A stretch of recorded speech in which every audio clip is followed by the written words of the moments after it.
నిన్న జనగా మార్కెట్లైన కథ తెలిసిందే కదా. గవర్నమెంట్ ఇస్తామన్న 500 బోనస్ ఏమో గాని ఉన్న ధరలకెళ్ళి కూడా 600 కోత పెట్టిండ్రు వడ్లు కొనేటోళ్ళు.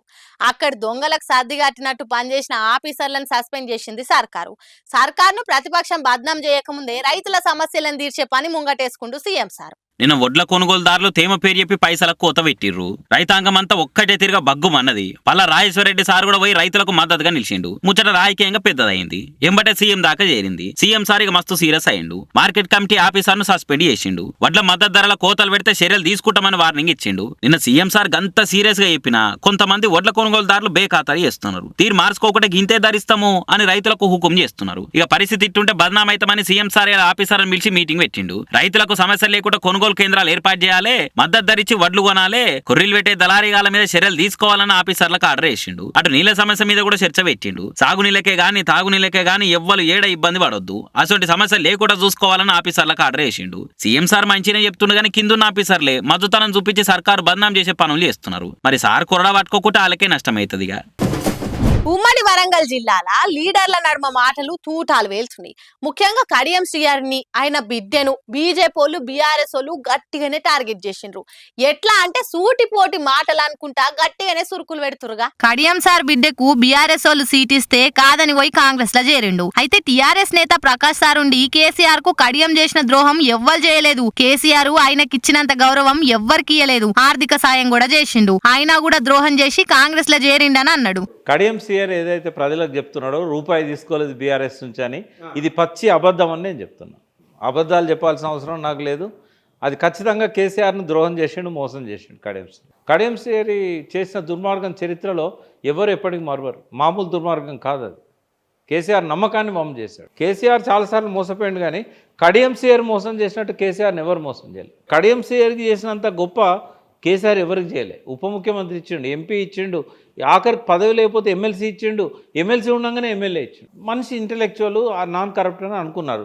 కానీ ఆయన ఇన్ని సంవత్సరాల నాన్ కరప్ట్ అంతా కేసీఆర్ దగ్గర డబ్బులు తీసుకొని కాంగ్రెస్లో పోయినప్పుడే ఆ డబ్బులు రిటర్న్ చేయాలి కదా. అటు బీజేపీ వరంగల్ క్యాండిడేట్ ఆరూరి రమేష్ ఉండి కడియం కావ్యది ఇక్కడ కాదు గుంటూరు. ఆమె పెండ్లు చేసుకున్నది ఒక ముస్లిం పిల్లగాన్ని. మరి ఆమె కడియం కావ్య ఎట్లయితది? గుంటూరు కోడలకు ఇక్కడేం పని అనుకుంటది ఇటు వచ్చిండు. మరి కావ్య గారికి ఈ వరంగల్కు ఉన్న సంబంధం ఏంటి? కావ్య నజరుద్దీన్ వారి అత్తగారు గుంటూరు. మరి ఆ గుంటూరు వాసికి వరంగల్ పార్లమెంటు టికెట్ ఏం అవసరం? మరి దయచేసి మహమ్మద్ కావ్య నజరుద్దీన్ ఎందుకు ఇక్కడ ఈ ప్రజలు ఓటు వేయాలి? నేను మీ బిడ్డగా, ఇక్కడ పుట్టి పెరిగిన బిడ్డగా, ఈ ప్రజల మధ్యలో ఉన్న బిడ్డగా, ఈ ప్రజల మధ్య కష్ట సుఖాలు పంచుకున్న బిడ్డగా మరి నేను ఒకటే మనవి చేస్తున్నా, మరి గుంటూరు వాసి కావాలా మీ బిడ్డ కావాలా? ఒకసారి మీరు ఆలోచన చేయాలి. గతంలో ఎస్సీ రిజర్వేషన్ వల్ల 40 సంవత్సరాలుగా ఈ ప్రాంతంలో ఉన్న దళితులు నష్టపోయారు, ఆగమయ్యారు.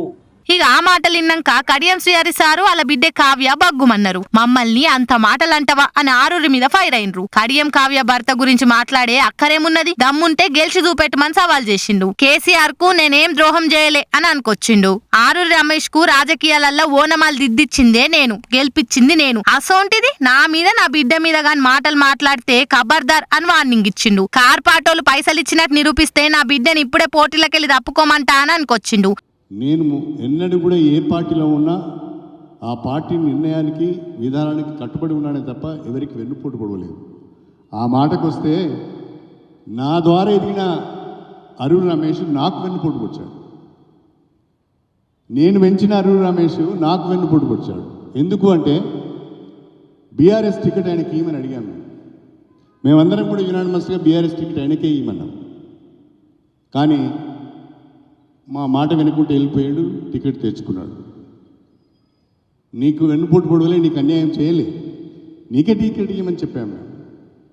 కేసీఆర్ ముందట, రమేష్ ముందట, అందరి ముందట రమేష్కి టికెట్ ఇవ్వమని అందరం చెప్పాము. నువ్వు వెన్నుపోటు పొడిచి పార్టీ మారి ఇతరుల మీద నువ్వు మాట్లాడే అర్హత నీకెక్కడిది? నువ్వు కూడా పార్టీ మారినావు కదా. నువ్వు ఎన్నుపోటు ఓడిచినావంటే నువ్వెన్నుపోటు ఓడిచినావని ఇద్దరు లీడర్లు ఇరుగా తిట్టుకున్నారు. మరి ఈ పంచాది ఎన్నొద్దులు కంటిన్యూ అవుతుందో చూడాలి.